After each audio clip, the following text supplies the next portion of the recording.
Welcome to Backyard Family Fun, the podcast from Pride Pool Spas and Leisure Products. In Claxton and Savannah, Georgia, this family-owned business has spent decades helping create memories that last a lifetime. Whether you're a pool owner, a spa lover, or just looking to turn your outdoor space into a true retreat, we've got you covered right here on the Backyard Family Fun podcast.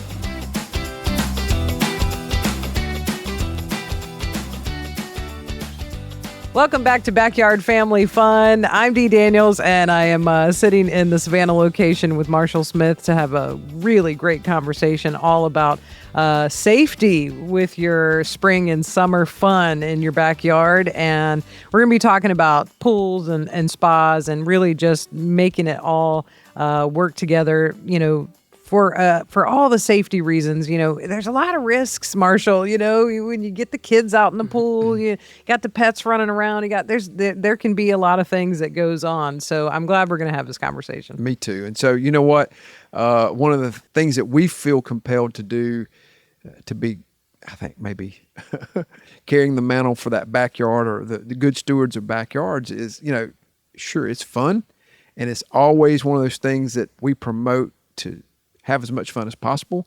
However, we want to be safe. Mm-hmm. And so we are going to be huge advocates of pool and spa safety. So yeah, I'm excited to talk about it. I know there's a couple items that I think come to mind that I'm going to want to maybe talk about, but it's interesting that the two things can coexist. People think about their backyard and you think about all the things that you want to do, and when you talk about bodies of water, and that's what every podcast kind of evolves around, is a body of water, because once it's there, the goal is to keep it healthy and happy. That's our goal, and part of that is safety as well. So it all coexists. We want to make it as seamless as possible for all consumers to say, you know what, it's a body of water. We love it. I'm going to do what it takes to make sure we have a safe environment as well. Absolutely. So, yeah. And I was just thinking too about, here we are in spring. What a great time to maybe sit down and have that household discussion, about safety and what we're doing, and maybe some things we might need something new we might want to get to make things a little more safe and that sort of thing. And I love the fact that there are so many great products that are available to help you with that. That's right. It's not as far away as you think. You really can do maybe just a few things this year and kind of revisit those. Well, and that's an excellent question. There are multiple things that can be utilized from a safety point of view. And we look at them as, it may be a safety tool, it may be a safety device, whatever you want to call it. But there can be, there's nothing pretty about a safety device. Let's face it. Let's just be honest. Right. But it's one of those essential pieces. You've got to have it. And we highly, highly recommend that all consumers, whether they've got a pool or spa, have those safety tools around or close by to where you know where they are, even if they're not on display or exposed. Although we do recommend, it's called a shepherd's hook. It's one of those things that it's can be a life-saving device that fits on the end of your pole. A life buoy. Gym buoy, whatever you want to call it. It's just basically a life ring that can be a life-saving device as well for someone that may get in the pool and they get disoriented or whatever may happen. And if you're not comfortable jumping in, then you've got a device that you can do. So having those little tools around the pool or spa, we think are vital and crucial to all the above, right? So we want to be safe, and those are just a couple of tools that we feel like that will give you peace of mind when you and your family are in the backyard, or say if you've got visitors, especially then, because you don't know them as well, whether it maybe be extended family members or if your fifth grader is having a pool party. Right. All of those things you want to have peace of mind that everybody's going to be safe. And if for some reason, something goes awry, you've got the tool to come to the rescue, so to speak. So, absolutely. Yeah, those things, and those are just a couple things that we highly recommend. There are other things that you may want to consider that would work depending on the environment that space is in. So yeah, I mean, I was thinking about too, when you're sort of looking at the pool as a whole, maybe you've got that big in-ground pool, and maybe I haven't looked at how safe the steps are recently. Right. Is there something Sure. I need to do with those? Or, Sure. it's a lot of little areas that you can really just kind of give a few minutes of time to and say, how's this working? Is this safe That's again right. this season? That's right. Should I do something different? Just like anything else, as things age, the wear and tear, you may need to address things of that nature. Having your ladders inspected, whether it's an in-ground pool or an above-ground pool, making sure that ladder is healthy. In other words, everything's tight. Everything is like it needs to be. So the treads are healthy, so that as you step on those ladder treads, you're going to be confident that they're not going anywhere, or they're not going to break on you, or whatever the case is. So great point about whether it be the steps, whether it be ladders, whether it be, if you've got the built-in steps into your in-ground pool, whether they're, the 4x8 steps, whether they're maybe a polymer step, or if it's a gunite step, or if it's a vinyl over step, you want to make sure that area is healthy. We don't want to make sure that you've got a handrail for entry and exit. The handrail's in good shape. In other words, that handrail may be loose, right? And it's maybe it needs to be tightened, or maybe it's discolored and it doesn't look very good. So maybe it's just an aesthetic thing. Now's the time to replace it if you feel like you need to. So yes, those are basic fundamental things, but those are also things we take for granted. Yeah. That we want to make sure those stay healthy. Yeah, I'm thinking about like some of the brand new pool owners, right? And first time having a pool in the backyard, and I've got kids and pets, and I've got all the things. I'm thinking about customers being able to walk in and say, "Can you help me with a safety checklist, maybe?" Sure. And just like some things I need to be. This is the first time I've had a pool. Sure, So that's right. What can I do here? Well, absolutely. And so a lot of and we'll go down the path of in-ground pools at this point. That's where a lot of the steps that we're talking about are implemented into. So we'll talk about the in-ground pools. And so, yeah, you've got an in-ground pool. You've got a shallow end. You've got a deep end, right? So there's a transitional period or place in the pool where there's a slope or whatever. Depending on the dynamic of the family, the age of the family, the age of the kids or whatever, there's called a safety float line that creates that barrier, that space between the two spaces, between the in-ground and the deep end and the shallow end. Right. So something as simple as making sure that all the little floats on the safety float line are healthy and they're in place and they're not full of water and they're sagging, or and whatever the case is. Something as simple as that. Even as a new pool owner, we want to make sure they understand. It's got a hook on it. You can take it on and off, and it's up to the homeowner to decide on how they want to do that. But we highly recommend that you utilize that, especially if you've got small children, or if you've got medium-aged kids that like to invite friends over, and you want to make sure that space is well defined, and that safety float line will help you define those two spaces. So that's just another one of the tools that we find that's important, that we convey to them, that it's important to keep in place. Yeah.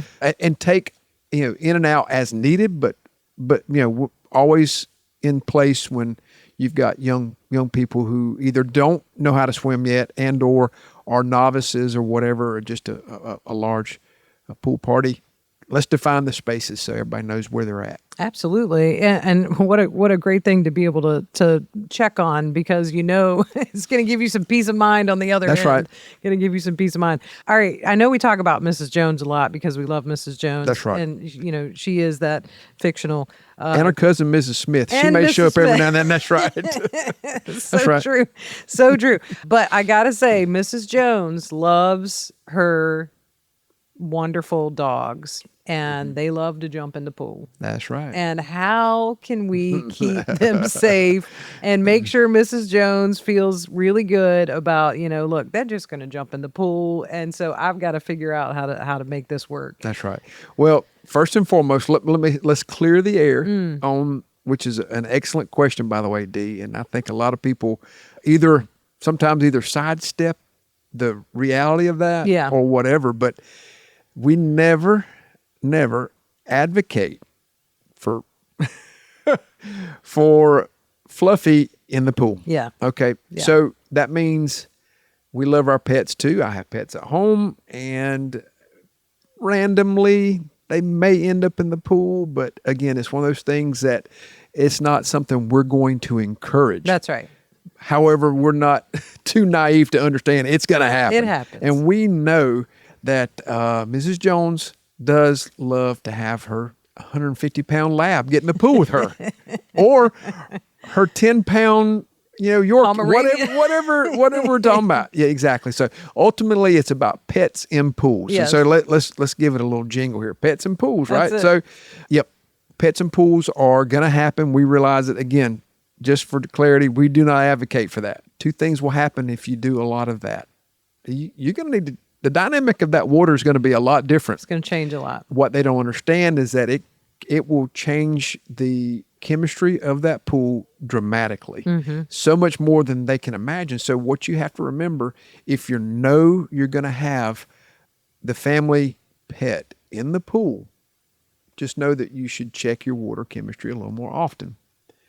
So again, not advocating for it, but if you're going to do it, just keep your thumb on things a little more. And so when it comes to that, we want to talk about safety for those pets as well. I mean, we want to talk about, what can we do to give the family pet maybe peace of mind as well when they get in the pool. Yeah. So, there's things that we call the Pup Plank that are really popular that so I think some of the items we have are inflatable, and I think some of them are just maybe even hard devices that are designed specifically for the dog to get in and out of the pool, especially if they maybe have a tough time with maybe they're older, and they have tough time with the hips or whatever the case may be. This gives them an opportunity to get in and out of the pool safely and securely. Yeah, the one you've got out is inflatable, right? That's right. This is the Pup Plank Mini. That's right. And there's different sizes. I was going to say, Yep. I would imagine, because, we got little That's right. scruffy and That's big right. scruffy. That's right. And we've got from small to medium probably here. Yeah. That are shown.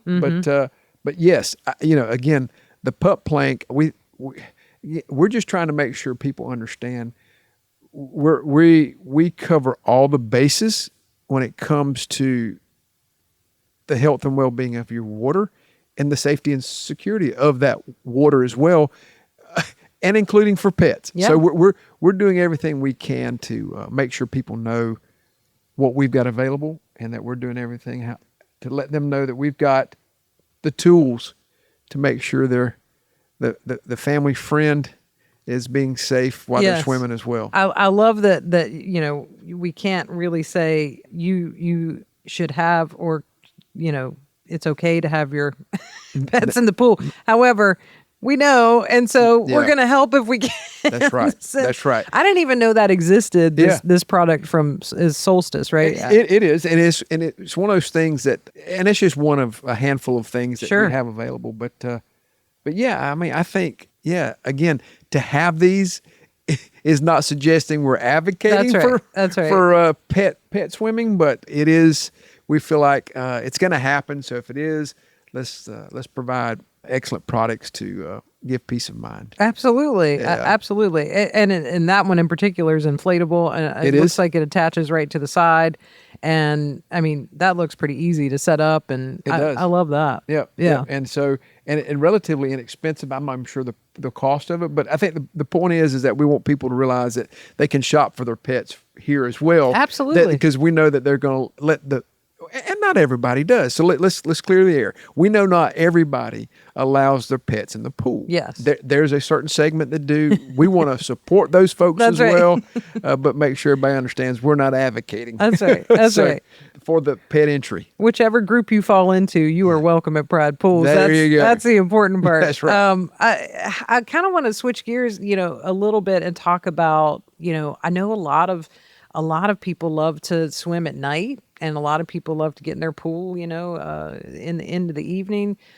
Lights can be in the safety department when we're talking about, how safe our pool is, the area around the pool, that sort of thing, the steps going into the pool, again, talking about underground pools and that sort of thing, in-ground pools. And I feel like that's something on the checklist. Are my lights working? That's right. Do I have the right kind of lights? Do I That's need to change out the lights? Great. All of the above. Absolutely, D. So two things we do recommend. Obviously, if you're in the market for an in-ground pool or above ground pool, we are big proponents of interior lighting, even exterior lighting as well. But the interior lighting is for sure, because especially if you're swimming at night, it does two things, right? It gives you a great ambiance. It looks good, but it also gives you that safety of being able to swim, so you can see well, right? So we want to make sure that whatever environment that pool is in, it's safe and secure, and lighting is one of the I think key components that help you do that. So yeah, internally, externally, have good lighting, because that's one of the things I enjoy doing is swimming at night. That's one of the things I probably I swim mostly at night. Now there are times that I'm in, if it's on a late Saturday afternoon or a Sunday,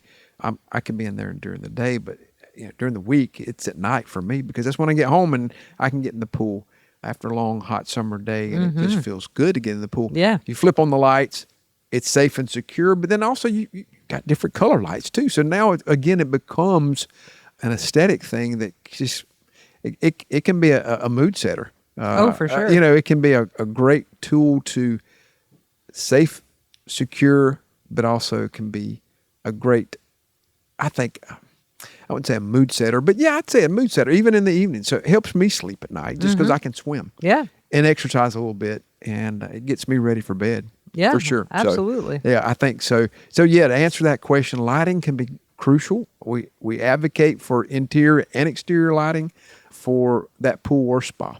Yeah.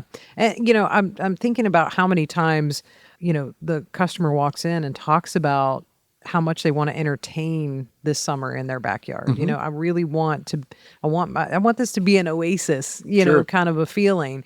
And that lighting conversation and that safety conversation about the steps and this, that's such an important conversation to have when you're talking about, well, now I've got a new grill in the backyard. Now I've got a new spa in the backyard. And so there's some different things I might need to do with the lighting, or different things I might need to do with maybe a gate here, or Sure. That could be a big conversation at the beginning of the summer when That's you want right. to entertain. That's right. And so, as I mentioned just a minute ago, that if it's person who is in the market looking for a pool, in ground or above ground or whatever, the existing pool customer or spa customer, yes, as you mentioned earlier, let's inspect those lights. Let's inspect to make sure that we're getting the illumination that we need to make it safe and secure around the grilling area, because it may be within 10 or 20 feet or 30 feet of